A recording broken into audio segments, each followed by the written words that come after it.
Hi, ako nga pala si TJ. Kasama ko ngayon si Richard. Isa rin sa naging user din ng product natin. Yeah. So Richard, baka pwede ka magpakilala. Ano yung background mo? Okay. Paano mo na-discover din si IM? Through my tita, came from New Zealand. They just came across here just to see me and share the product. Magtaka mo, New Zealand, umuwi dito. Just to share. So, try mo muna yan. Then, make a decision.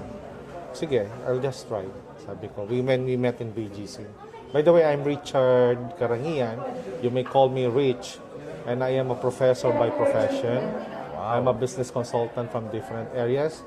And I'm now connected in one of the largest financial industry today. Now, when I see IM as a product barley, I've been hearing kasi yung iba parang may tamis.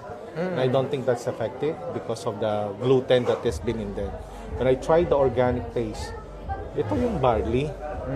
Ito talaga yung lasang damo na inahanap, parang matcha nga na walang asukal. Okay, try on the... I got it when September 29. Try drinking Ngayon it. lang, lately lang. Yes, and then nag-inom ako kinabukasan. Imagine, grabe yung nag-lose siya. Siguro that's approximately kilo nilabas ko bigla in one day.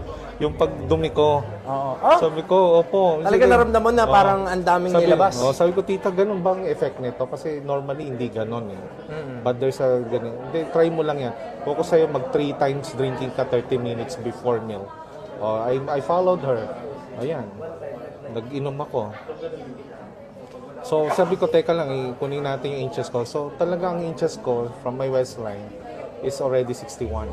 61. Kaya itong mga pantalon ko, from ito na dito lagi yan, nabubutas ko na hanggang 7. Dati, hanggang dito ako nagsisinton dahil nga hindi kayang itchan na eh. Okay. So, right now, I'm happy on the result. This is my 22nd day drinking barley 3 times a day. Now, this is the result. Wala nang ibang product, only barley. But I still do the normal eating. Wala pa yung diet, wala pa yung exercise. But I see the good effect of it. So sabi ko, it's turned me out because 1 months from now, siguro, pag nag-trim down, people would know me. Talagang makikita nila yung cut-off nitong sarili ko. Kasi people who see me before talagang mataba. When we met together, we have our research conference yesterday in Pangasinan. Kita ko ng mga co-doctors ko in education. What happened to you? Ano kinasikreto mo?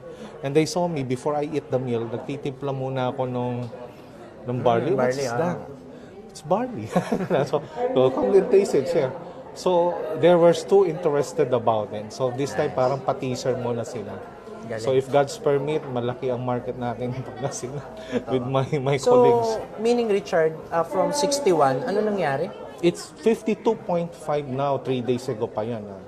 Wow. I can't imagine. Laki ng 52.5. Laki ng binaba. Oo, my goal, mabalik sa 34 or 36. Diba? Nice. Yun talagang normal. Yung hindi ka na nahiyang. Kasi lahat ng damit ko po, patahi eh. Nasadya. Kasi every time we go on the mall, alam mo yun, ano ba ito? Dito, lalo yung jeans. That's why I can't wear jeans. Laging ganito. So, doctor po ba kayo, Richard? I'm a doctor in business administration. Nice. So, that's the reason why I'm in the field of academic and also in the business industry. So happy kami makita ang results mo pa in coming months, lalo na pag years ka na nagbabarley, no? At the same time, nag-take ka na, sumaya na yung kalusugan mo, yayaman pa, bulsa mo. Kumbaga, pumayat ang may negosyo tiyan. pa, no? Pumayat tiyan, pero tataba, bulsa. Nice. And I'm excited doing that here, the business here in IM. So once again, this is TJ Villanueva and Rich Karangian. I am Worldwide. Yes, I'm worldwide.